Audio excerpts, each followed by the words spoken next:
warahmatullahi wabarakatuh. Perkenalkan, nama saya Nurul Khotimah, NIM 2024-143305, kelas 1H, dari Fakultas Keguruan dan Ilmu Pendidikan. Prodi saya Pendidikan Guru Sekolah Dasar. Tujuan saya membuat video ini untuk memenuhi syarat ujian tengah semester, mata kuliah, konsep dasar IPA SD. Dosen pengampu, Ibu Nika Rosa Agustina, Magister Pendidikan. Assalamualaikum warahmatullahi wabarakatuh.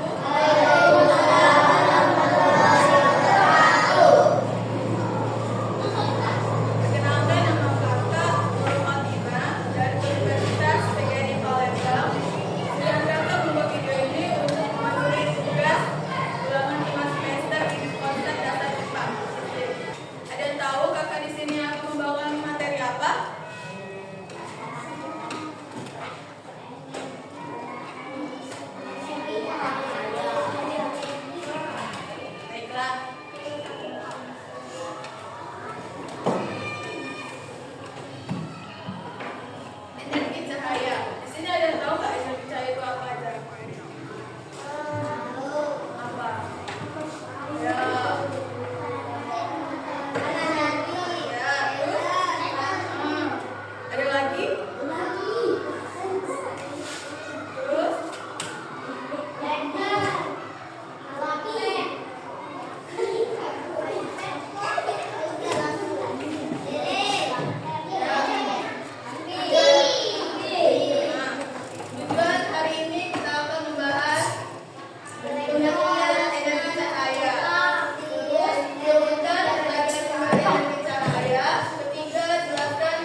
Nih, kan pertama itu lilin memiliki sumbu yang terbuat dari benang patung atau bahan lain yang mudah terbakar. Sumbu ini menyerap lilin cair. Ini apa anak-anak? Ya, di atasnya ini apa? Nah, yang kedua itu ketika Anda menyalakan sumbu lilin, api akan menyala. Coba. Ya. Ya. Api akan menyala. Api akan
Hey there! Wonder what we do without lights, right? So come on, let's talk about light today. Zoom in! Light is a form of energy made of photons. A photon is the smallest unit of visible light. Now you ask me, how does light travel? Well, light is unique as it behaves both like a particle and a wave that behaves differently with different kinds of matter. If light hits an object and passes through it, that object is known as a transparent object. Let's do one thing. Take a glass of water and switch on a torch. See the light passing through? Well, this proves that water is transparent. There are certain objects through which light cannot pass, and it changes its path after hitting the object.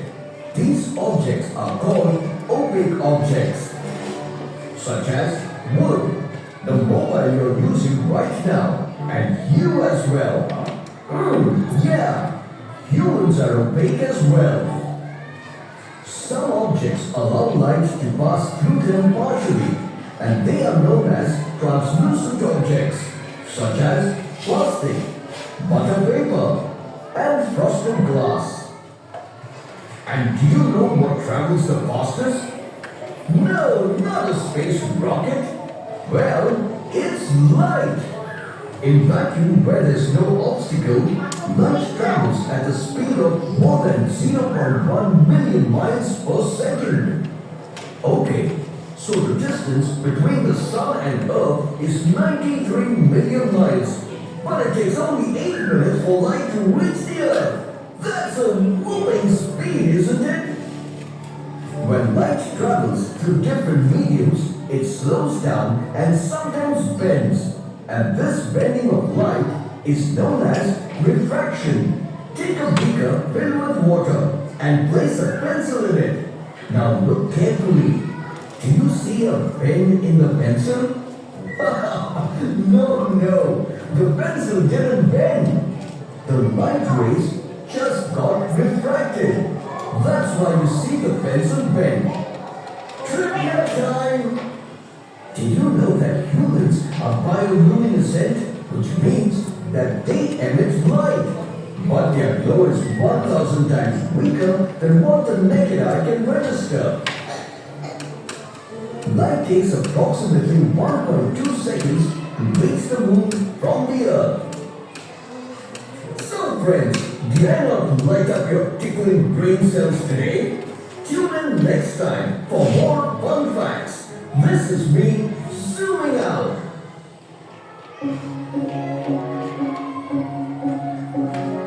Baiklah, itu yang barusan yang kita ngomong tadi tentang energi cahaya.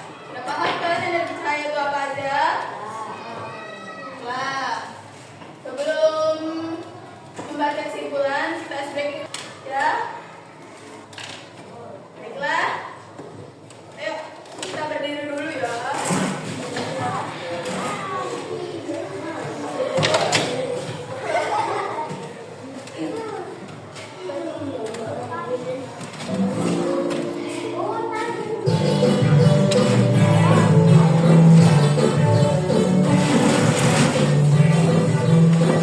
Semangat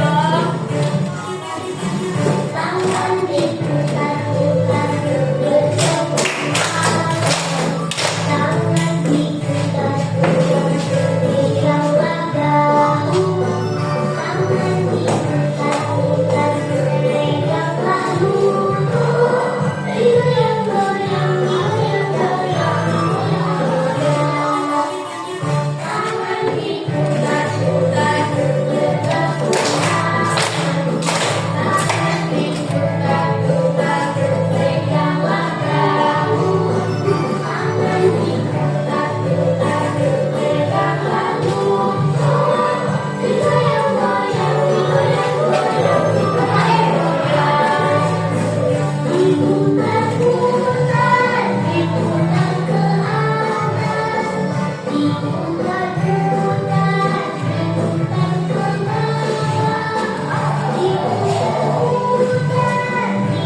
ganda ya.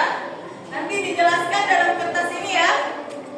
Baiklah, kakak akan kasih satu orang satu.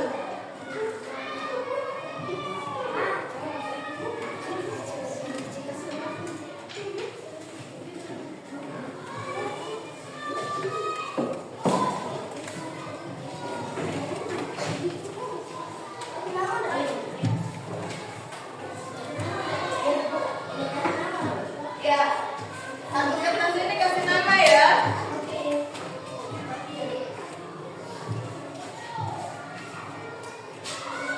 Ayo.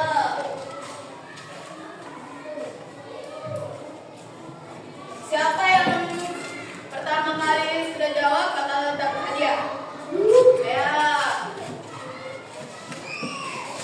Supaya kita bisa melihat semua benda, maka kita memerlukan cahaya. Ya. Jadi saya itu bisa menyinari bumi kita dan bisa menyuburkan fotosintesis. Benar yang kata rumahnya itu ya. Nah, cahaya. Cahaya itu adalah energi elektromagnetik yang memungkinkan kita untuk melihat benda-benda di sekitar kita. Ketika cahaya memantulkan dari